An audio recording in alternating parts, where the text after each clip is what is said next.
Good morning बच्चों। तो चलिए, आशा करती हूँ आप सबने कविता को अच्छे से याद कर लिया होगा। तो ये कविता जो थी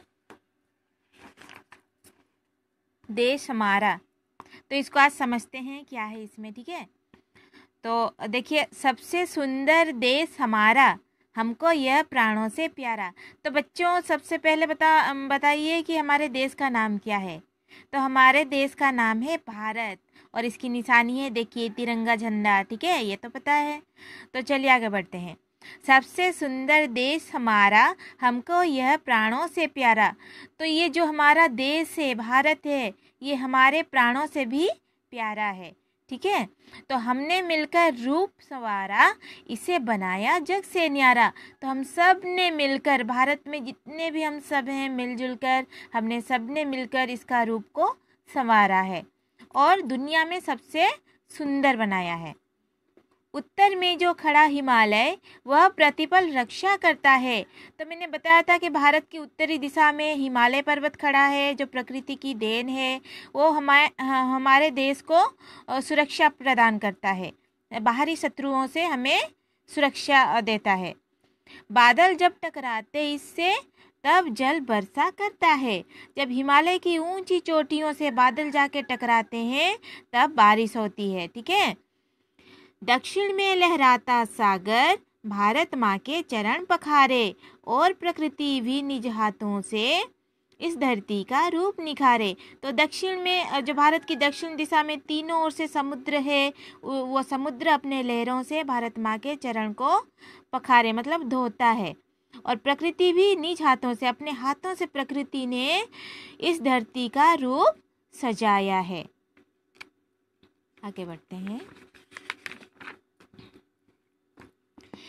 ऋषि मुनियों की है यह धरती, पावन गंगा धारा बहती। तो इस धरती पे कितने ऋषि मुनि जन्म हुए, जो अपने ज्ञान के प्रकाश से सब अंधियारों को दूर किया और सबको ज्ञान का प्रकाश दिखाया। निज जल से सिंचन करती है, सबके कष्टों को हरती है। तो इस धरती पे, इस भारत माँ पे पवित्र गंगा जैसी नदी है, जो भारत की सबसे बड़ी नदी है और उसको पवित्र भी माना जाता है।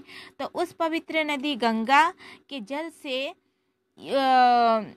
हर तरफ उसने पापियों के कष्ट हरे, और अपनी जल से हर तरफ हरियाली देके सबके दुखों और कष्टों को हरती है गंगा नदी।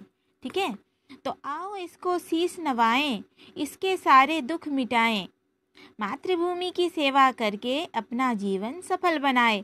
तो चलिए हम सब मिलकर इसके आगे अपना सिर झुकाएं, अपने भारत माँ के सामने अपना सिर झुकाएं, और इसके जितने भी दुख हैं, इसमें जो अन्याय अत्याचार के दुख हैं, सबको हम आपस में मिलजुल कर मिटाएं और मातृभूमि की सेवा करें,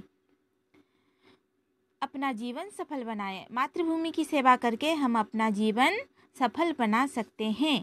तो बच्चों, हम सब इस देश के निवासी हैं, हम आपस में प्यार से मिलजुल कर रहेंगे और इस देश की सेवा करेंगे। ठीक है बच्चों, तो शब्द अर्थ आपको तो पता हो गया होगा। अब आगे देखते हैं प्रश्न उत्तर। ठीक है, तो चलिए प्रश्न उत्तर देखते हैं, इसमें क्या है। तो ये है बहुविकल्पी प्रश्न, मतलब बहुत प्रश्नों के लिए एक प्रश्न के लिए बहुत सारे उत्तर दिए गए हैं। बहुविकल्पी प्रश्न, एक प्रश्न है यहाँ पे 1 नंबर पे, उसके लिए 4 विकल्प हैं। ठीक है, तो उन विकल्पों में से सही विकल्प का चयन करना है या चुनना है। तो देखिए, पहला प्रश्न, इस कविता में प्राणों से प्यारा किसे बताया गया है? देश को, नदियों को, हिमालय को, या देशवासियों को? तो हमारा उत्तर है देश को। ठीक है, क्योंकि देखिए यहाँ पे है सबसे